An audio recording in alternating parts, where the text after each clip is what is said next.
Welcome to the Fifth Quarter Sportscast. I'm Jared Judy, and as usual, I'm here with my buddy Todd Corley. How we doing tonight?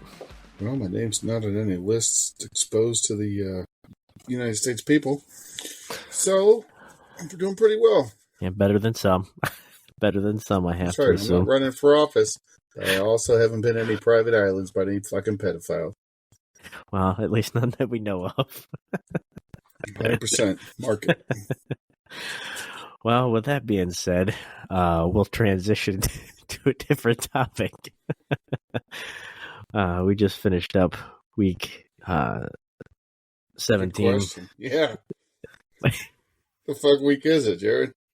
Week 17 of the NFL here, and there's plenty of action going on. A lot of positioning for the postseason seeding happening this past week.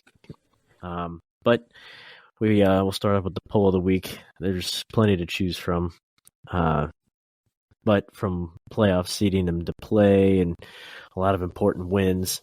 Which was the most important win from the Week 17 schedule? We had the Browns over the Jets, Ravens over the Dolphins, Cowboys over the Lions, or the Rams over the Giants. I went with the Rams over the Giants just because that had a lot of implications for the Rams, as well as a couple other teams kind of were hoping and relying on the Giants to win. So that kind of had a big impact. I was torn because I almost kind of voted for the Browns. Either way, the Browns were going to get in. It just was a matter of seeding. So my whole thought was I was going to vote for somebody who had to win the game just to get in the dance. But looking at the results here, we had 14% voting for the Ravens, which I don't know why anybody would vote for the Ravens. I mean, they're leading the conference. Cowboys over the Lions. We'll dig into that one here in a little bit. That was a complete shit show. And then the Rams over the Giants. If you were a kicker, you probably weren't playing in that game because it was a miss-a-palooza. Nobody could make any point. Extra point, field goal, didn't matter. Nobody could make a kick. But Rams do get the win. So I went with them.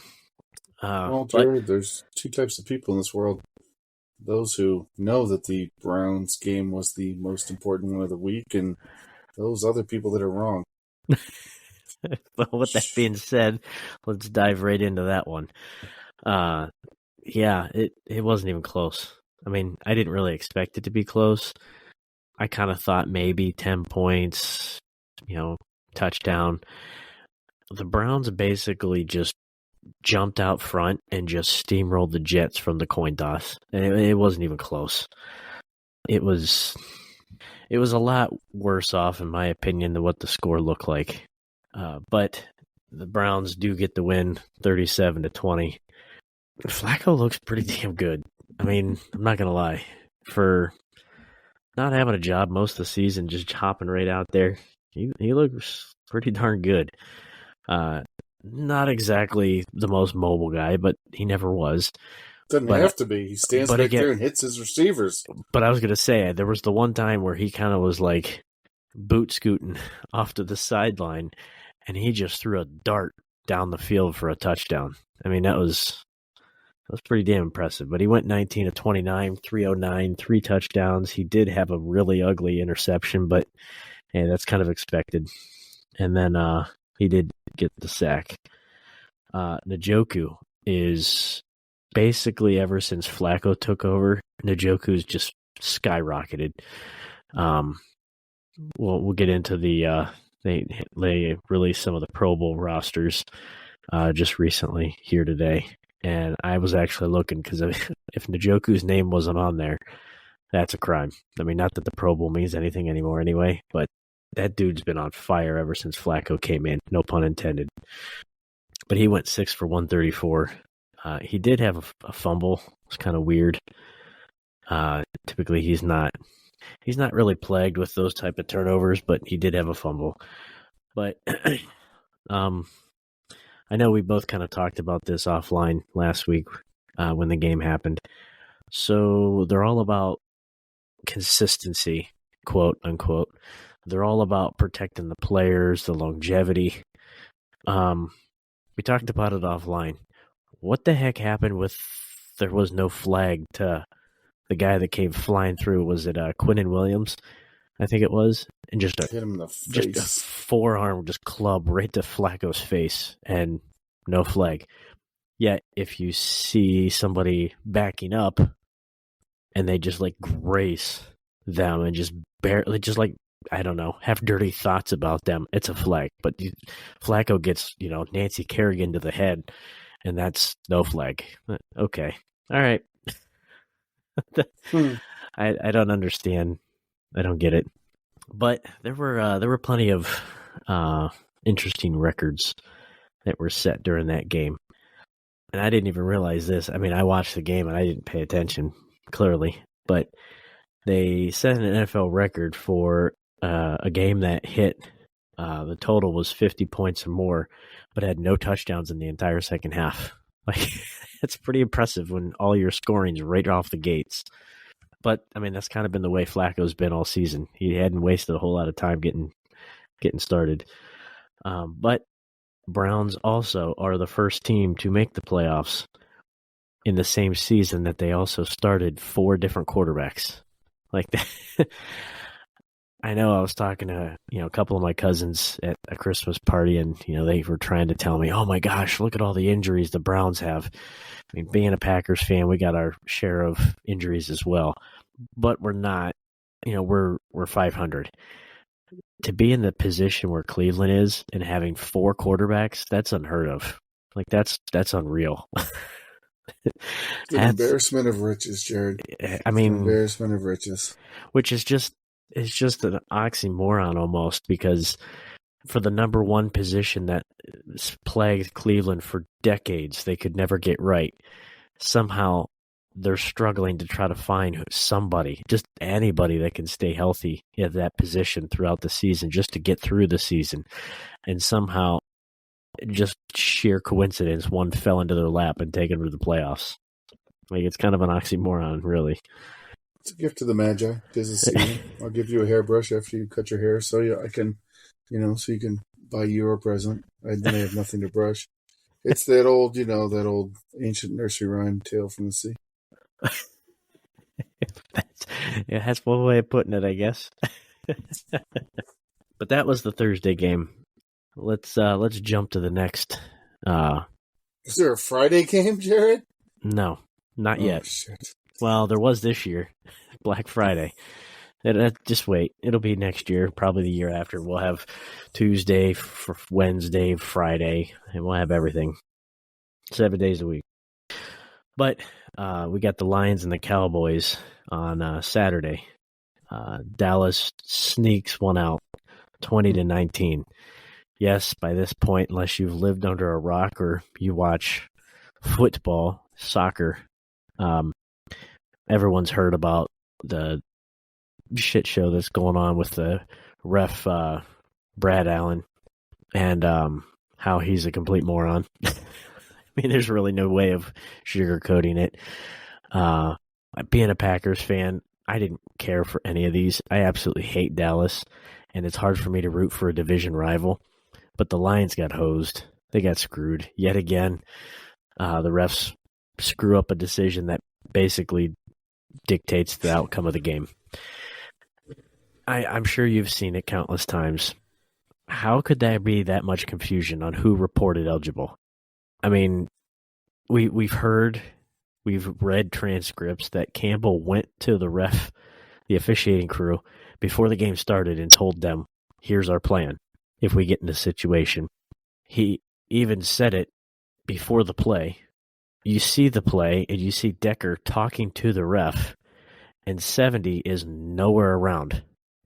And by the time he runs out there, the ref is already running over to the defensive side to let them know that 70 is reported eligible, even though he was not even talking to the ref at the time. And then they say, well, there's 2 flags on the play. 1, illegal touching, and 2, it was illegal formation. Well, it wasn't illegal formation. It was illegal formation. You just fucked up the wrong guy. Like, you had the wrong guy reporting. It was a perfectly legal formation. You just screwed up the call. I don't know how there's so much confusion. Like, how are we still having these issues? Like, this reminds me of the stupid Hail Mary when you have one ref saying it's a touchback and 2 feet to the left is a touchdown. Like, I just don't understand how there's a lot of money riding on this. People are betting, people have incentives. And not only that, but both teams are in the playoffs already, but that potentially could cost Detroit a second seed, which means they would have a home game. Now they're going to probably play on the road. Like, there's a lot of stuff that one stupid negligent call screwed up, and then they doubled down by putting out a video of here's what's expected and here's how you go about it. Like, I don't know. I don't know what needs to happen, but it's a joke. I don't understand how it happens. It's like shoplifting, Jared. It's legal in some states. Oh, it is? Okay. It is. You can't. The stores can't stop you. This is real. Look this shit up. This is real. Well, have you ever seen the videos? And you probably don't because you're a fucking Democrat. But if you watch like any of those videos of like people shoplifting, like there's literally nothing anybody can do. I was to say, I've seen plenty of videos. This is the United States, guys. You can shoplift and fucking referees can throw a game. It's all fixed. I don't know if you guys knew this. No, that was part of the script. Go ahead, Jared. Tell me about it. We'll touch on that. It was part of the script. Isn't that what they say last year? It was all part of the script? Every year. If you can't see it now, I don't know what the fuck to tell you. Well, and that's the thing. It makes it even hard to even try to, even if you're not a diehard degenerate gambler, just to put a fun, couple bucks on a game, like you might as well just assume it's gone because I don't know. It's getting very frustrating trying to watch games when the general public sees stuff that's going on, and like the people that are getting paid to see that. It reminds me of, and this is more of an inside joke, it reminds me more of back in our college days. Oh, it was a typo. We should have known better. It was a typo. Well, you're the one that told us. You're the one that told us to look at the answer key. Like, you're the one that told us, here, study this study sheet. Oh, well, it was wrong on the study sheet, and that's exactly the question you wrote on the test, so we knew what the answer was from your study sheet. Oh, it was a typo. You should have known better. Like, what? Yeah, exactly. What the hell? I don't know. It just blows me away. And this shit is getting ridiculous because, and we've talked about this ad nauseum and anywhere that talks about sports, the refs are not supposed to be a part of the game. They're not supposed to be part of the headlines. They're not supposed to be dictating outcomes. They're supposed to be making sure that it's fair play across the field, not dictating how the game is played. And it's becoming more and more apparent every year, I feel like, that they're taking a front seat instead of a back seat. Like, I don't know. It's getting real frustrating, but I don't know how you fix it. Aside from you make these calls, the office needs to be legit about it and needs to review it and be like, yeah, you fucked it up, and fine them. Take a game check away. Or don't let these assholes that are continuously screwing games up, don't let them referee postseason games. Like, don't let them do it. But I don't know. They're going to do what they want. Like, a lot of these refs are getting a slap on the wrist where they're not going to be allowed to ref in whatever playoff game, whatever going forward. But they're still going to fuck off next year. They're going to be, determining the outcomes. Well, and to top it off, that Brad Allen's crew that came out and said that they're being, I don't know what the wording was, but they're, basically a slap on the wrist. They're no longer, that crew is not going to be allowed to referee in the postseason. Right. What about this upcoming week? They're getting the Steelers-Ravens game. What about that? Take them off that game. Tell them they're done for the season. Like, why are we giving them another check? I don't know. It's irritating. It's just flat out irritating. But until they do something about it, it's going to keep happening. But we'll move to the next game here. Couple, just not a whole lot to say on it, but Packers did take down the Vikings, and it was like complete, as we like to say on the show, a complete 360, or I like to say rather. couldn't have been more opposite of the outcome from when they played the first time around. Vikings had their number, just smashed them. Green Bay couldn't do anything, and then it was the exact opposite. Minnesota had no answer. But Vikings did fall 33-10. They had Harrell at the beginning. He didn't look good. They put Nick Mullins in there at the end. He didn't look good. I don't know what the hell they're doing at quarterback. I don't know how much longer, if any, Kirk Cousins has on his contract, but they need to figure that quarterback situation out, or they're going to be way far behind. Like, they have no offense outside of Justin Jefferson and Jordan Addison. That's it, which is interesting when you have nobody to throw the ball to them. Trying to look and see what we were picking. God, what did my kid do with the draw pictures? Jesus Christ. I was trying to... Where is the thing? When we were picking teams at the beginning of the year for how we thought they were going to finish, because I remember watching Minnesota early on and thinking, man, this team is going to do it. Of course, Cousins, that does make a big difference. Yeah. But my dear God, yeah, they are a shell of their former self. They are horrible. Well, and I don't even know, when did Cousins get hurt? Was it like 4, 5-ish, 6-ish? It was towards the beginning of the season, wasn't it? Like the front third of the season or something? Yeah, I can't remember which. It wasn't the midway point. No, I thought it was actually later on. Well, either way. 6? Well, either way, my point is, wherever he got hurt, you might as well just assume it's going to at least be close to a year before he comes back. So what are you going to do next year to remedy that until he comes back, if he's even back? Because I don't know if he's under contract or what that situation is going to be like. So what are you going to do to hold ground next year? Like, you're going to be in the same situation next year. I don't know. Yeah. Let's see. He was playing week 5 against the Chiefs. Trying to figure it out. Yeah, it's going to be a while. He's screwed. He played the next week against the Bears. It's mid-season. Okay. For some reason, I was thinking it was like around week 5 or something. No, after that, because they didn't have that one asshat come in until later. He played against the Niners. And before Dobbs. Dobbs was actually competent. Well, 1, 2, 3, 4. Sort of. He's also sort of my dick. That motherfucker was rocking shit and was the toast of the town for the first 2 weeks that he was in there. Don't try to fucking paint a revisionist history because he had one fucking shitty game. Bullshit. Josh Dobbs, that motherfucker, holy Christ. Looked horrible against the Raiders of all teams. The Raiders. They won by 3. Listen, like, come on. Let's see. So he's okay. So what's that week? Let's see. Let's go back.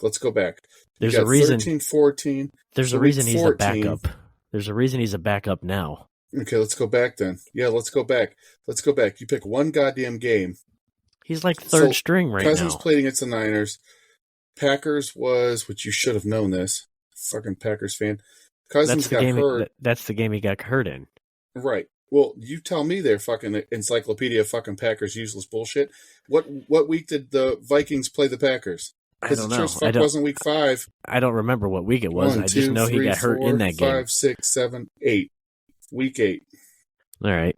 So then Numbnuts played. Who the fuck played in this one? Player stats.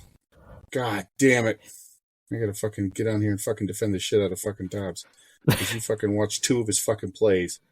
Where one fucking interception went through a fucking receiver's hands, which last time I checked, he was making $18 fucking million a year to catch a goddamn ball, and it's fucking intercepted. But that's Dobbs' fault for fucking having too much of an arm. It's like saying, sorry, my cock's too long. Oh, you couldn't take it. Ooh, so bad, so sad. Fucking choke on it. So you got, Pat, let's look at this. Let's look at this right here. Dobbs, boom, bang, fucking 20 for 30, 158, 2 TDs, no fucking interceptions. Look at that motherfucker. Bam! Came in the next week firing hot. Look at that guy. Oh my God. He's a fucking MVP. Saints. What do you do against the Saints? Look at this. Look, Jared. What do you got? What? 23 of 34. Bang! 268. 1 TD. No picks. Woohoo! Shit!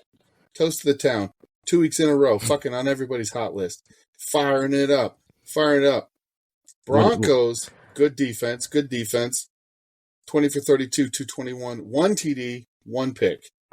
And then go to the next one. What did he do? Yeah, What did he do there? Yeah, let's go. So now we're in week 4. Now we're in his 4th fucking week of playing. 4th fucking week, motherfucker. And what did he do?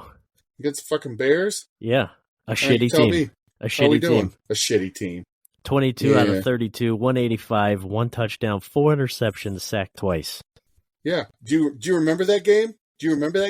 Because I know for a fact that at least 2 of those picks were either fucking drops or fucking through receivers' hands. Because I remember that shit. Yeah, don't give me that bullshit. Don't try to pin that all on him. Then you go. No. You go to the next game. Tell me he's Vegas. the worst fucking... Yeah, Vegas. Sure. 10 to 23, 63 yards, sacked 5 times. Pick the pieces of history that fucking fit your fucking narrative, you fucking Democrat. 2 weeks in a row. 2 weeks in a row. There was also no fucking Justin Jefferson. Yeah, well, then the following week after that against Cincinnati. God, I'm sorry. The following week after that, he didn't even play. Fucking receiver. Yeah, it really sucks, doesn't it? Well, the following week against Cincinnati, why aren't the fucking Packers doing anything? Because they don't have. Oh, what do they have? They haven't had a number. They haven't had a number 1 since they let Devontae go. But regardless, damn, he wasn't even the number 1. That motherfucker was a number fucking 6. Yeah, well, you don't watch football. Minnesota. Bullshit. Devontae Adams was the most overrated motherfucker. God damn. Holy Christ. You're over here fucking putting his ass in fucking Canton. Jesus Christ. That guy ran circles around everybody on the field. God. Yeah, he did. Sure he did. Best fucking receiver in the NFL. That motherfucker. Yeah. No. He was. Oh my God. Fucking have Josh AJ Dobbs Green and fucking Julio Jones over fucking Devontae fucking Julio Adams. Jones? I would rather have Julio. Oh, it's funny you should mention Julio Jones, Jared. You're talking shit. Holy fuck. Who had 2 touchdowns in week fucking 17? Oh my God, Julio fucking Jones. Which is, by my count, probably 2 more fucking touchdowns than Devontae Adams had with his shitty fucking Raiders. Those are the first 2 touchdowns Julio Jones has had in the last 15 years. Oh, bullshit. Oh, fuck. Yeah, you need to watch more fucking football then. Turn off the fucking NFC with the goddamn Troy Aikman and fucking Joe Buck sucking each other's cocks and watch some goddamn AFC then, fucker. Come on. Do something. It's hard to track where he's even at anymore. I didn't even realize he was even still in the league. But yeah, that's exactly what I thought about Devontae Adams. Because that's 2 more touchdowns than that asshole's had all fucking season. I turn off the NFC. Jesus Christ. Isn't Julio Jones? I didn't realize you were such a Fresno State fan. Isn't Julio Jones with the NFC? If I'm not mistaken. Put on the fucking one. Put on a fucking what team does he play yellow for? helmet once. What teams he play for? Put on the yellow helmet once. What teams he play for? What teams he play for? What teams who play for? You tell me you're the one that watches all the fucking... You watch all the fucking things fucking Green Bay. What teams he play for? Tell me what week they played the fucking Packers. What team does Julio play for? It's not an AFC team. It ain't an AFC team. What week did they play, Jared? He plays in the NFC. Tell me. They don't play the Eagles. They didn't play the Eagles. Oh, that's right.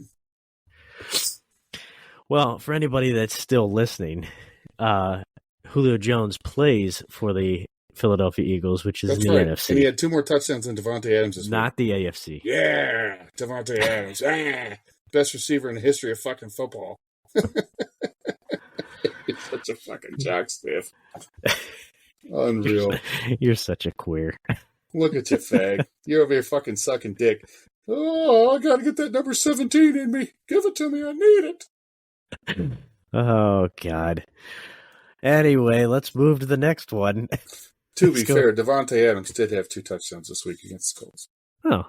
I don't want to sell him short, you know. He didn't have the lowly Josh Dobbs throwing to him. He had Hall of Famer fucking Aiden Quinn.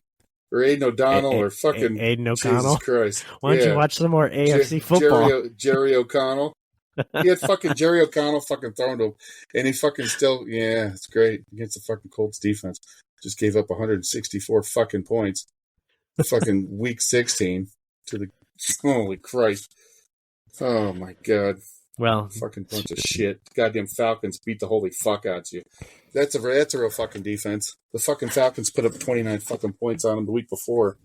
Well, let's focus on another defense that just completely fell apart. I swear to God, you better not fucking say the Packers. If I hear one more fucking word about the fucking Packers defensive coordinator that nobody in this fucking Would you shut gives up? 2 shits about, I swear to God. Lord. That's exactly what I feel like. Every time you talk about on. fucking this fucking, that's exactly what I'm saying.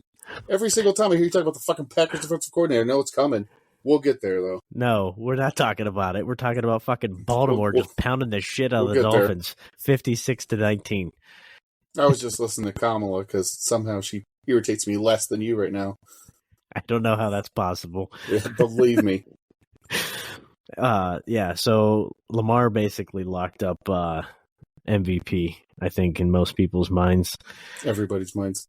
I don't really understand who could possibly... Unless you're thinking Devontae Adams is MVP this year, which I think there's one vote. Thank God you don't get a vote for a fucking if I had a vote, MVP. If I had a vote, it would be going to Josh. Adams. I'd be going to Josh Dobbs. Devontae Adams. Don't try to get cute, motherfucker. You've been fucking on the Devontae Adams train all goddamn season. No, it'd be Josh Dobbs. But anyway, Lamar Jackson, 18 of 21, 321, and 5 touchdowns. Then he had 6 for 35 on the ground. I mean, I'm sure there's a lot of teams kind of wishing that they would have ponied up in the offseason and tried to take him away from Baltimore. But the dude's good. I mean, and it's funny because when he came out, the knock on him and everybody's complaint was, oh, he's not a true pocket passer. He can't throw the ball. He just runs first. I mean, he threw for 5 touchdowns, so it seems like he's doing a pretty damn good job of throwing the ball. Unfortunately, I don't know how far the Dolphins are going to go in the postseason. They did lock up a playoff spot already, but they did lose Bradley Chubb towards ACL. I thought I read somewhere that they lost somebody else too. I can't remember who it was. But either way, that's a pretty big blow to that defense. That's part of the reason why they just got blasted. They had a lot of injuries, but regardless, Baltimore's flying high. I don't really see anybody in the AFC that could possibly contend with them outside of Cleveland, and that's just not even saying Cleveland's offense hanging with them. I'm just saying a defense that could possibly slow Baltimore down. The Chiefs, they look like garbage this year. The Bills are a joke. Like, who in the AFC, aside from Cleveland's defense, could possibly stop Baltimore? I don't know of anybody. But even if you want to go one step further and you want to put Baltimore in the Super Bowl, hypothetically, who the hell's going to stop them on the defense? Maybe San Fran if they're full health. I don't know. The Browns are your only hope.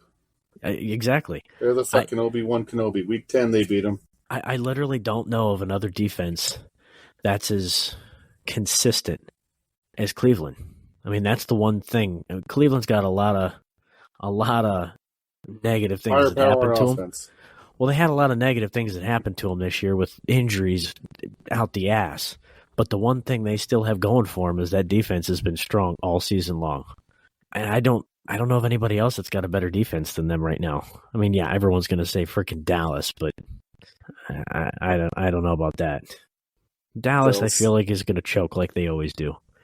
They've been exposed. They might choke before that. There's a good chance. They might cut out early. But we'll move to the Texans 26-3, take down the Titans. C.J. Stroud did come back that game. 24-32, 213, touchdown, took a sack. Pretty respectable production on the day for his first week back. Bills barely take the Patriots down 27-21. I really hope we don't have to see the Bills and the Chiefs, because how the heck are they falling ass backward into the postseason is beyond me. Both teams look like crap. They look horrible. They're very inconsistent. I just don't understand it. As a team, I'd be more afraid of the Bills. As a reffing unit, I'd be afraid of the Chiefs, because you're doomed if you play Kansas City, because that's the narrative. Yeah, true. Going to the next one here, we had the Rams-Giants. We already kind of talked about this one earlier. I watched it because, I mean, obviously there's a lot of teams that had,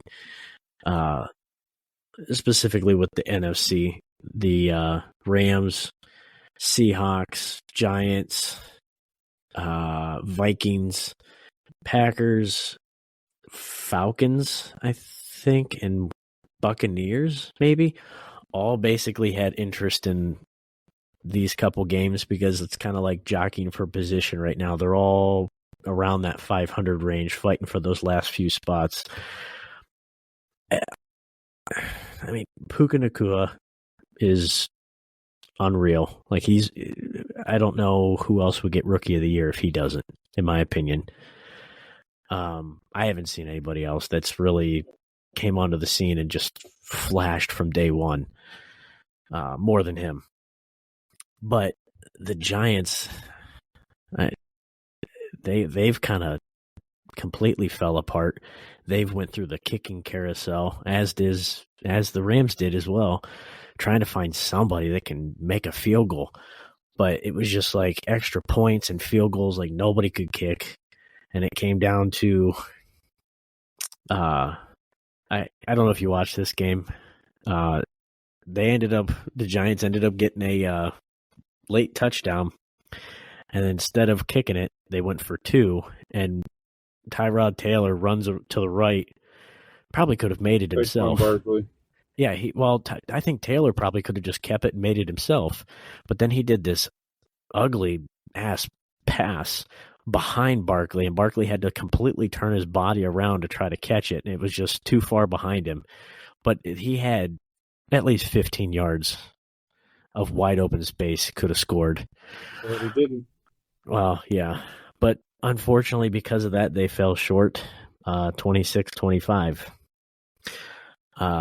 Moving to the next one here, we got the Niners-Commanders. Niners basically they took care of business, 27-10.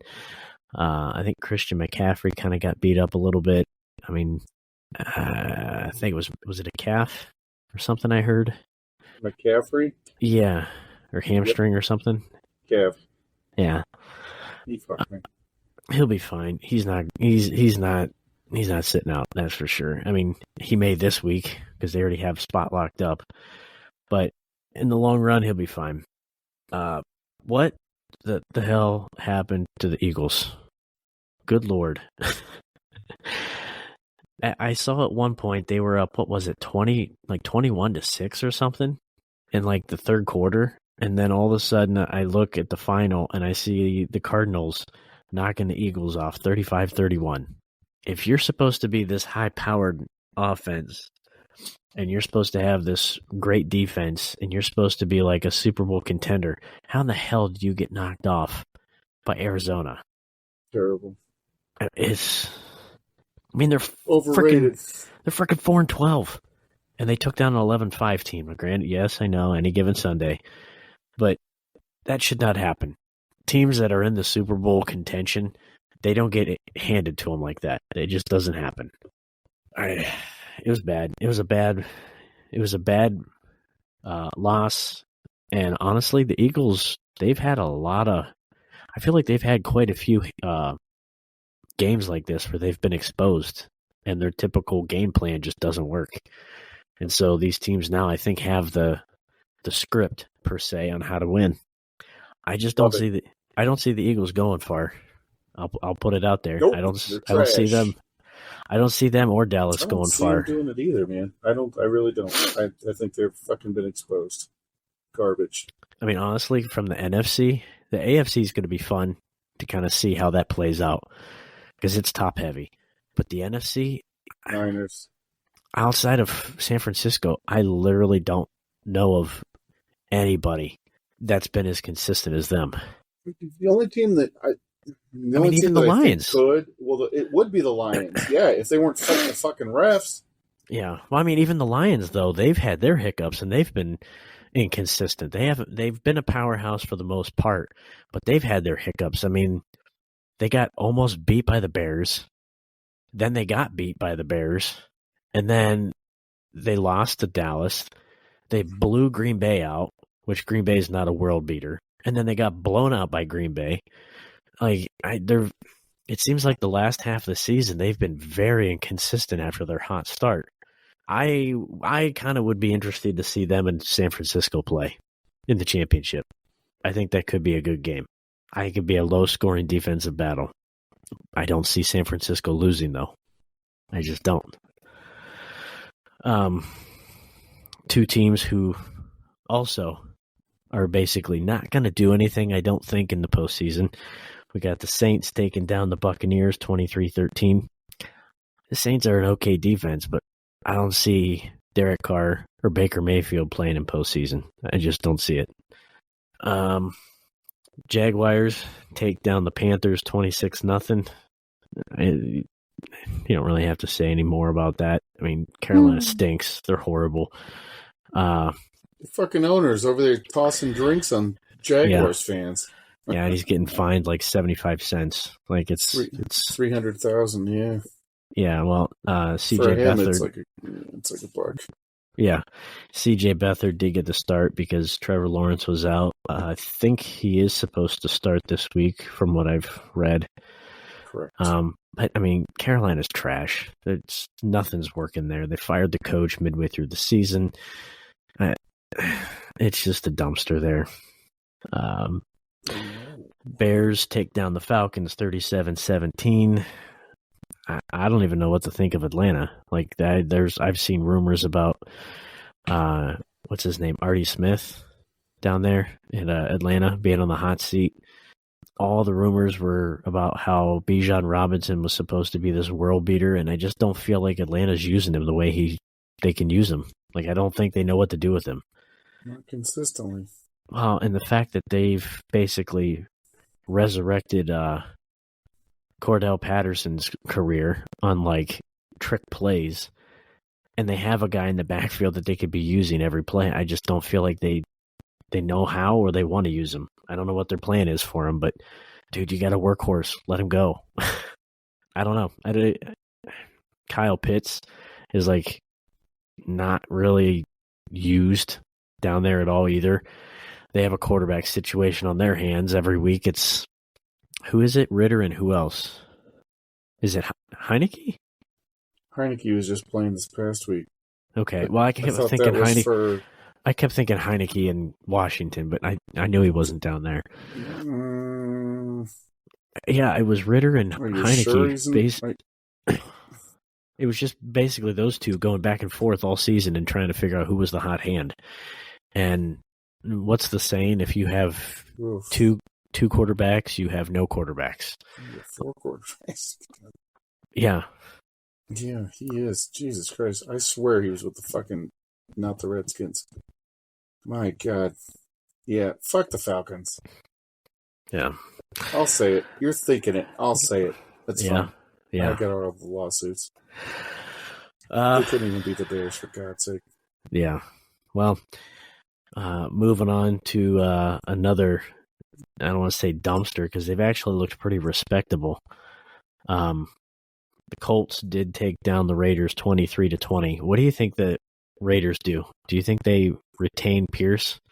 Because, I mean, they're trash. They've looked horrible all season, but honestly, they've looked like at least a respectable team since Pierce has got there and took over. I think they have to. I think the locker room actually respects him. Yeah, but I don't know. I mean, I thought they all liked Bisaccia too, and they didn't offer it to Bisaccia. But, I mean, obviously Pierce is he's a different character. But I think Pierce kind of has that mentality of like a Dan Campbell, a Vrabel. Like, we're going to go out and we're going to take people's heads off. Like, I think they respond to that. I mean, they're still losing games, but they're actually looking fun to watch. Like, they look like straight trash when McDaniels was there. So, and they've all came out and said, they wanted him there. So, I don't know. I think it'd be in their best interest to leave him there, at least give him a year. But that owner, Davis, is about as bad as Tepper in Carolina. So, whatever you think they should do, they won't. So, we'll see. But it'll be interesting to see what they do with the Colts as well when they get Richardson back, if he can stay healthy. Moving on here, we got the Steelers and the Seahawks. Steelers, is Kenny Pickett done? I mean, he's dead in my mind. They're in the same situation as a lot of these other teams where they don't have a legit, like, runaway quarterback. They had Mitch Trubisky starting at some point in the season. They had Kenny Pickett starting at the beginning of the season. Now Kenny Pickett's a healthy scratch. Mason Rudolph's the guy. I mean, he got smacked in the face with a helmet last season. So it's like, what? I don't know. I don't know They won't throw in the towel Pickett yet. No, I don't think so either, but I think they're basically going to make him lose the job. They're not going to take it from him. They're going to make him lose it.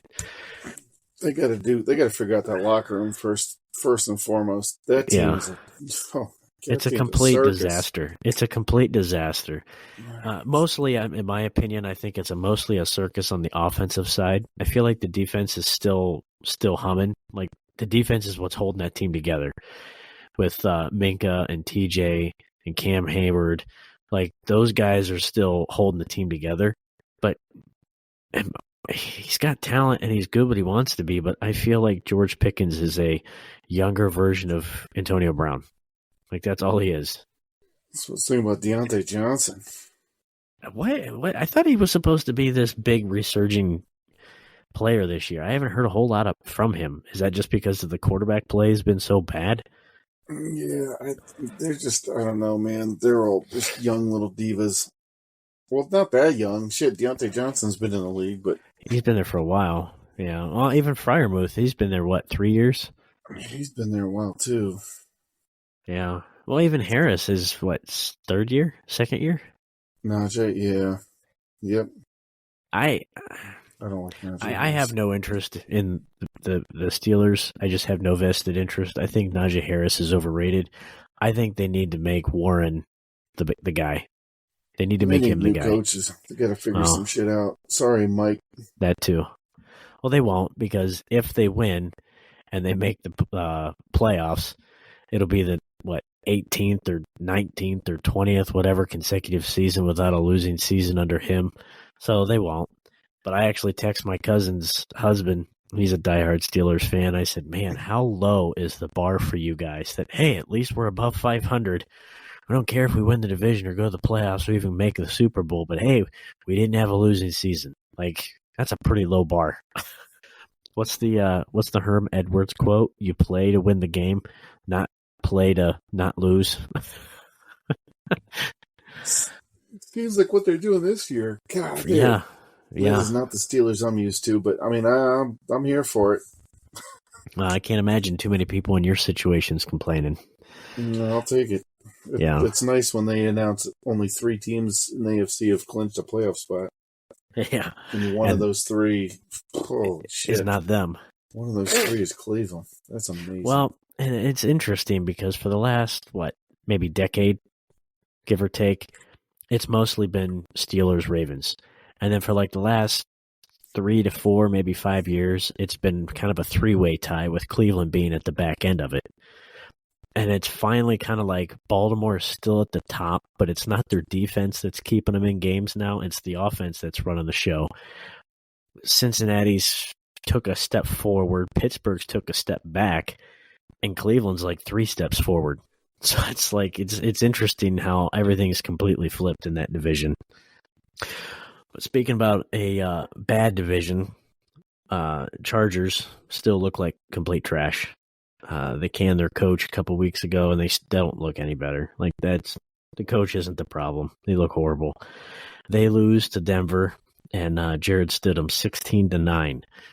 What's the plan? Do you think with Stidham and Russ? Do you think they keep Stidham? Do you think they get rid of Russ? Do you think they get rid of both of them and draft somebody? They're going to have to file a restraining order on fucking Russell Wilson, because I don't think that motherfucker's leaving that place. I think he'd just be fine just sitting at home collecting a check. I know he loves it. He does. He's like, God damn, he's like fucking Carlton from fucking Fresh Prince, man. Well, I feel like he's got the upper hand. He's got Denver bent over a barrel. He doesn't have to do a damn thing, and they pay him. It's not. It's 4 a.m. out here on the West Coast. He's getting all those bonuses if he actually play, but he's like, I don't give a shit. I'll stay around. Yeah. What are you guys gonna do? Pay me? You gonna pay me to stay at home and not play? Cool. Yeah. I'll do that. So, I mean, he says all the right things. The shitty part is I thought he was actually decent. He actually showed signs of life. Well, he had a heck of a lot better career or a season this year than he did last year. He was absolute shit last year. And he actually looked like a top 5 quarterback this year. But I just don't think him and Sean Payton mesh. Their personalities just don't mesh. But I mean, again, if you're winning and you're doing good, I mean, at the beginning of the season, they looked like straight trash. And then they started clicking and they were actually looking really good. But I don't know. What's the old saying? At least in the NFL, but most professional sports or sports in general. You can't win a marathon with Band-Aids on your nipples. No, that's not the one I was thinking of. I mean, that's probably also true, but I was thinking about that. That's not true. Winning is the universal deodorant. As long as you're winning, all this stuff doesn't come out. You start losing, everything boils to the top. But I don't know. It'll be interesting to see what happens with him and Sean Payton's say on what happens and Mr. Unlimited and how limited he may be next year. But finishing up here with the last one, Chiefs and the Bengals. It's pretty interesting to see how far the Bengals fall with Joe Burrow not under center. Like they don't even look like the same team. When Burrow's out there and he's humming with Jamar Chase and Mixon's having a good day, I mean they're firing on all cylinders. They look good. When he's not out there, they are a totally different team. I mean, even with that being said, they're still 8-8. Browning's pretty good. He is. I mean, he's obviously not Joe Burrow, but he's a good backup there. He is. He's a very good. Where did he come from? Did they draft him? I don't remember him. He came from Washington. He played. Who was the one guy they just played? He played whoever in the other bowl game. Like, hold on. Last week before. No, it was no. He actually played against the other guy. Oh, yeah, I know who you're talking. I can't remember who it was, though. Was it Nick? Did he play Nick Mullins in a bowl game? Yes. Yeah, because I think it was Nick Mullins went to... Where in the hell did he go now? He went to Southern Miss. Maybe it wasn't him. They did a whole thing where they talked about the Huskies playing in a bowl game. I did hear that. And I remember, but I can't remember who it was. It wasn't Pat Mahomes. No. God damn it. I've had too many fucking shitty beers for this. I wish I could have Jamie get on this, but fucking... It wasn't Mason Rudolph, was it? It wouldn't have been Gardner. Oklahoma State. Could have been Nick Mullins. Wait a minute. Hold on. It was Gardner Minshew when he Washington State. That's it. Yeah, I do remember that now. Minshew versus Brown, and they Washington State. Yeah, I do remember that now. That makes sense that those two guys would have played. I mean, they're both pretty goddamn good backups, I'll tell you that. I think everybody kind of made a big joke about Minshew getting signed by Indy, but I think Indy's more than happy that they got him when they did, because he's been a hell of a serviceable backup for them when Richardson went down, which Richardson had very little, I don't want to say little success, but that guy was beat up from the beginning. Like, he's the type where he's putting his head down like a running back, and he's going to do whatever he can. Like, he needs to be a little more careful as a quarterback. But when he went down, at least they had somebody that could step in and at least be serviceable. I mean, unlike Minnesota and, just searching. But yeah, it'll be interesting. Jaguars quarterback room back in the day, man. It was interesting. Oh yeah. Yeah. I mean, some, and I'm not even making this up because I read it online. Some people said it was the best quarterback room in the history of all of sports. The best quarterback room. I mean, Gardner I don't Minshew. know. For sure, Blaine Gabbert was there. There's another guy. Was Beathard there at the time? Josh Dobbs was there. Was Beathard there? They were all there. You got Dobbs, Minshew, Gabbert. I already said Dobbs, but I wanted to say him again just to fucking stick it right in you. Maybe Nick Foles. No, Nick Foles. I don't know. Nick Foles may have been there, actually. Maybe Nick Foles was the other one. Look at that quarterback room, would you? God damn. Ugh. How they didn't win 6 Where the hell's he even at now? Foles. Hopefully retired. He's kind of bounced around all over the place, and I forgot where the hell he's even at. Well, we'll finish up here with some of the, not the breaking news, but some highlights, I guess, from the week. I did see I don't know if it was Ian Rappaport or Schefter, or maybe both, or might even been Field Yates. I don't know. Somebody on Twitter, X, whatever the hell you want to call it, that said this is the second most teams still mathematically in contention for playoffs going into the last week of the season. 20 teams still have potential at playoffs going into the last week of the season. It's the most they've had in the last 41 years. The last was 82.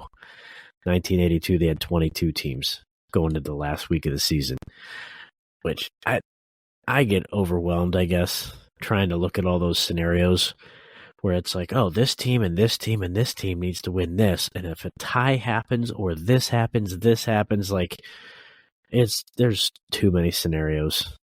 But there's a shitload of teams. I mean, two-thirds of the league is still in contention in the last week of the season. There's going to be a lot of people watching these games intently this week. It is pretty cool. It's nice. I like it when teams aren't, completely mathematically eliminated. Fucking week 15. I mean, honestly, I think the only team that was technically, a couple teams that were technically out of it by week 10 was Carolina, Arizona, New England, I think. Those they weren't going to be making it. No, those are probably the only ones that I can think of that were just that bad that basically midway through the season they already knew they were done. It's fun though. It's nice. I like it. I like how it's all competitive. I hate the referees and I hate the fucking pussy penalties and the fact that it's all fixed. But other than that, it's a good product. Yeah. Well, we kind of touched on. I meant to mention it earlier and I forgot about it, but we kind of already talked about the shit show in Dallas and Detroit and how all that was completely mishandled. Did you happen to see that? What a coincidence. CeeDee Lamb had a huge day and then he just randomly happened to get popped with a drug test. Did you see that? It happens. It's amazing how that happens. He went too much, sir. Yeah, 13 for 227 and a touchdown. Nope, yeah, he's got to be on something. Random drug test. You're not random about that shit. Yeah, it's interesting. I did see that though.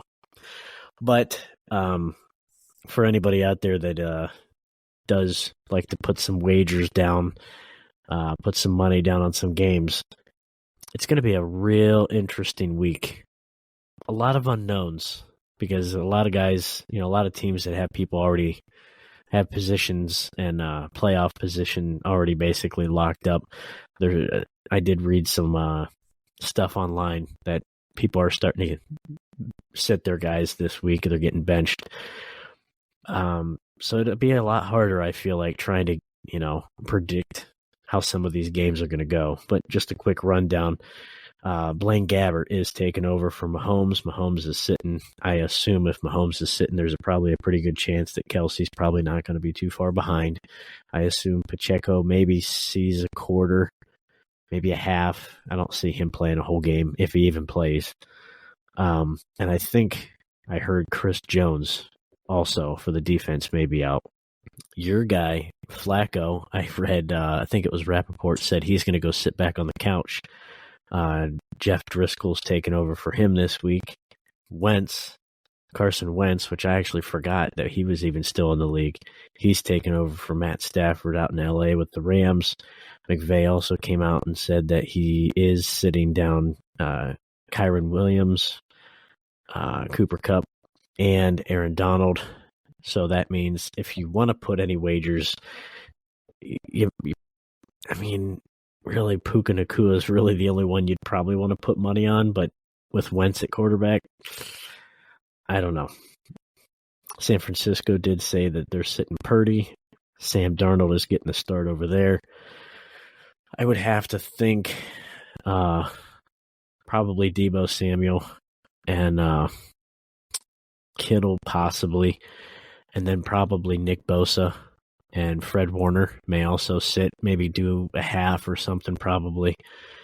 And then Tyler Huntley, which actually he's been pretty serviceable. He's not been too bad when Lamar's been out. He does take over for Lamar Jackson against Pittsburgh this week. So those are just a few notables that I did see earlier today. It'll be interesting. I don't know. How do you think that's going to impact some of the stats? I'd have to think a lot of these stats are going to be way lower than if these stars played. I like unders. It's good for this guy. I like me some unders. Fantasy football's over for probably 98% of the people playing, so that doesn't matter. There are some people playing for some contract incentives, so I might need to put some monies on them, which I actually have to go back and check out my bills. Yeah, as I say, we need to go back and look at some of the contracts to be able to see who still has incentives to meet, because those are going to be the ones you're probably going to want to hammer. But would you be more likely to take the game lines versus like player props? I feel like that would probably be a safer bet than some of these player props. With a lot of these, a lot of these unknown backups, it could go real bad. I like me some unders. DeAndre Hopkins. Yeah, you might want to file this one away. DeAndre Hopkins gets another $500,000 this week. 7 receptions and 40 yards. Who are they playing? Jags. Got what's Baker Mayfield got here? Baker Mayfield. Oh yeah, Jesus Christ! $4.5 million of additional incentives for Baker. Yeah, he might have a wow. Yeah. Then you got Odell Beckham. It's another $250,000. He needs 5 receptions. So remember this. I might do me a fucking contract parlay. Odell Beckham Jr., 5+ receptions. DeAndre Hopkins, 7+ receptions, 40 yards. Boom. Mark that shit. Those motherfuckers are getting paid. Watch them hit their bonus, hit their incentives, and out. I was just say that's what's going to happen. If it takes them a quarter, if it takes them a half, they're not going to play the whole game. The second they get that, they're out. God damn it. Is it even on the books yet? Because I'm looking. We're going to have to effort that one. Yeah, we'll have to take a look at it. But with that being said, that'll wrap up this week of the Fifth Quarter Sportscast. Download, rate, subscribe, review, all that fun stuff. You want to interact us on the socials, hit us up. 5th Sportscast, 5THQ Sportscast. Go watch some football. There's going to be a lot of interesting games. Like I said, there's 20 teams still in the hunt, whether it be playoff seeding or trying to secure that wild card spot. So there's going to be a lot of tight games. I don't feel like it's going to be a lot of blowouts this week. So like Todd said, probably the unders are probably more so in play than ever before. Keep in mind there are a lot of players getting benched. Keep that in mind. Look for some of those contract players. That might be a pretty good play. But yeah, go watch some football, and we'll catch you back here next week. We'll break down Week 18, and then we'll be on to the postseason and see what playoffs have in store for us. Red cards, wet pants, shoes off, let's dance!